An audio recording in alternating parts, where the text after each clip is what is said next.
Each engine is equipped with a thrust reverser system, which redirects fan air to produce reverse thrust. Reverse thrust is available only on the ground. Hydraulic pressure is used to deploy the reversers. The right engine uses the right hydraulic system, and the left engine uses the left hydraulic system. The reverse thrust lever commands the EEC to open an isolation valve, which allows hydraulic pressure to move the translating sleeve aft.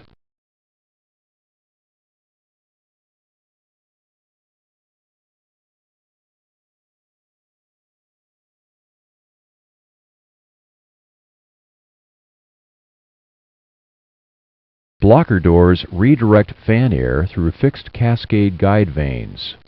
The EEC automatically controls thrust limits when operating in reverse thrust mode.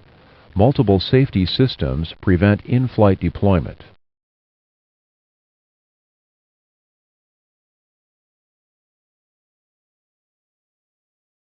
The reverse thrust levers are located on the control stand. Normally, both levers are in the fold-down position.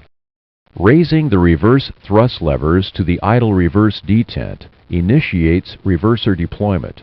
An interlock prevents further aft movement of each reverse thrust lever until the respective reverser is fully deployed. When the interlock releases, the reverse thrust lever may be raised to the full reverse position.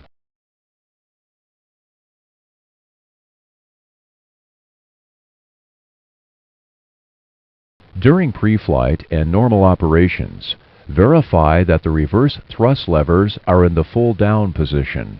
At the full-down lever position, the reversers are stowed and locked. A mechanical interlock in the thrust lever assembly prevents simultaneous movement of the forward and reverse thrust levers. The forward thrust levers must be in the idle position before the reverse thrust levers can be moved.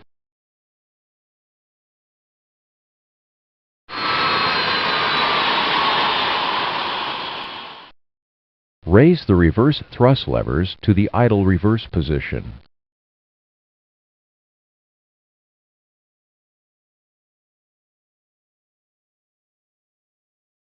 The thrust reverser indications replace the thrust reference indications on ICAS.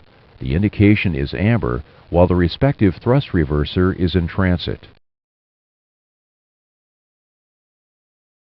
When the translating sleeve is fully deployed, the amber thrust reverser indication changes to green. Raising the reverse thrust levers to the idle reverse position does two additional things. First, it disengages the autothrottle. Second, if the speed brake lever was down instead of armed during approach, the speed brake drives the speed brake lever to up, deploying the ground spoilers.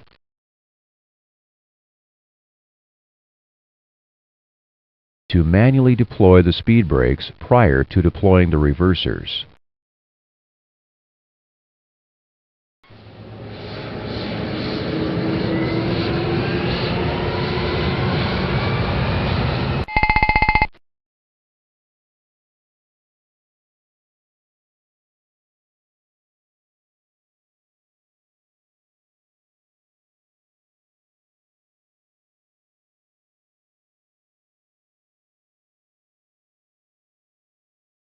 When the reverse thrust indications are green and the reverse thrust levers are in the idle reverse position, the engines are at idle reverse thrust. Now raise the reverse thrust levers to the full reverse position.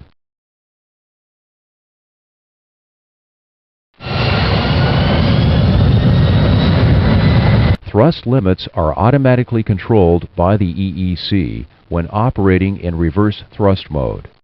The reverse thrust levers should be lowered to the idle reverse position before reaching taxi speed.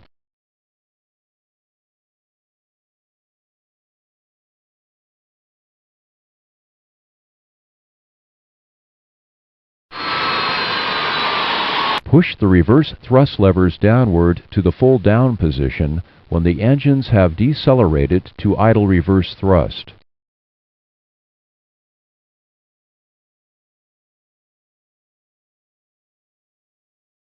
The green thrust reverser indications change to amber, indicating the reversers are in transit.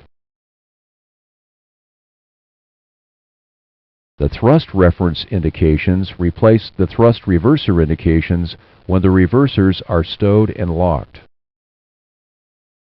Once the reverse thrust levers are in the full down position, the forward thrust levers can be moved. Next, we'll look at some non-normal conditions.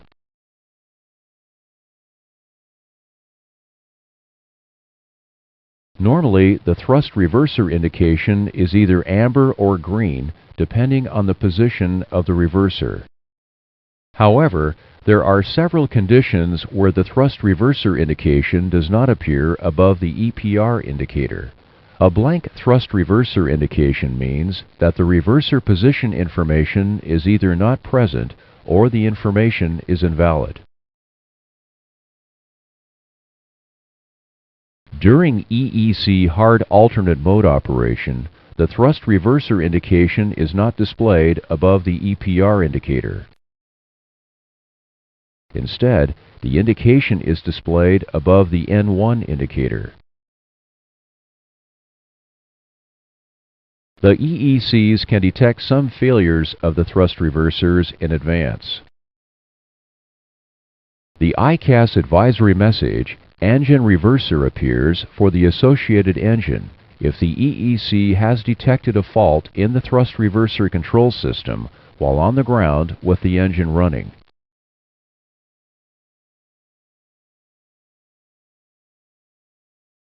The ICAS advisory message, "Engine Reverser Limited," can appear either in the air or on the ground.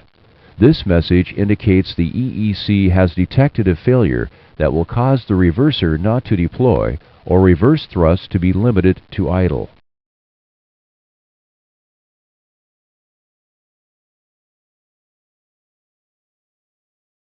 If the EECs detect a problem during deployment of the reversers, the affected reverse thrust lever is blocked by the interlock at the idle reverse position, preventing the application of reverse thrust.